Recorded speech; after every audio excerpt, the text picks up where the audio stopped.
Hi everyone, my name is Siva. As an injured worker, I feel I've been put in jail. You see this picture? The prisoner is behind bars. He is looking at the bird outside. He wants freedom. I want freedom too. I came to Canada as a refugee from Sri Lanka 33 years ago. In Sri Lanka, there is a civil war and a lot of landmine explosions. I was afraid for my life. In a way, I escaped from the first jail.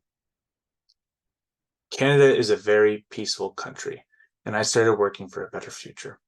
I worked in a variety of jobs.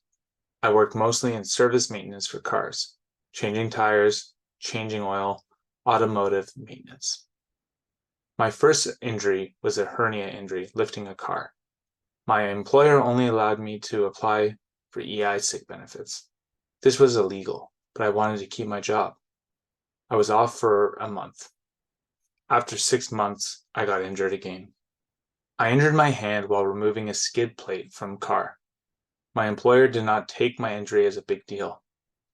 I did not get any accommodation at work.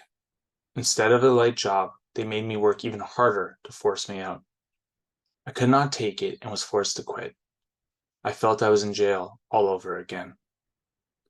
My hand injury got worse, and I had 2 more operations.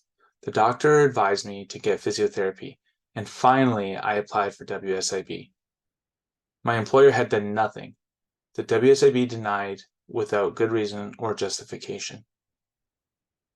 My life behind bars was dark. Today, I still cannot use my right hand. I cannot drive. If I pick up a dish or a coffee cup, it falls down. I cannot get access to proper health care and financial support.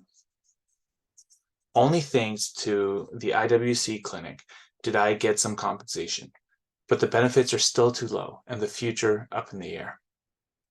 I learned the history, how the system should be, by Justice Sir William Meredith.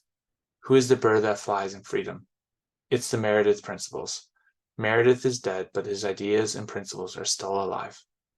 There are many living people and organizations that are fighting for our freedom. The injured workers groups, the community legal clinics, the unions, and many more. The idea of freedom or justice for injured workers is simple. The compensation board should help injured workers, not employers. We cannot sue employers, but we get fast and reliable compensation. We should not have to use the food bank. Today, we are back to the last century, before the WCB was set up. Meredith talked about the true aim of the compensation system. He said the purpose of the compensation system is to prevent the injured worker from relying on charity. The injured worker should not fall into poverty or live on the street. No charity should come from the rest of the family. No charity from our relatives. No charity from the churches or social services. Full justice, not half measures.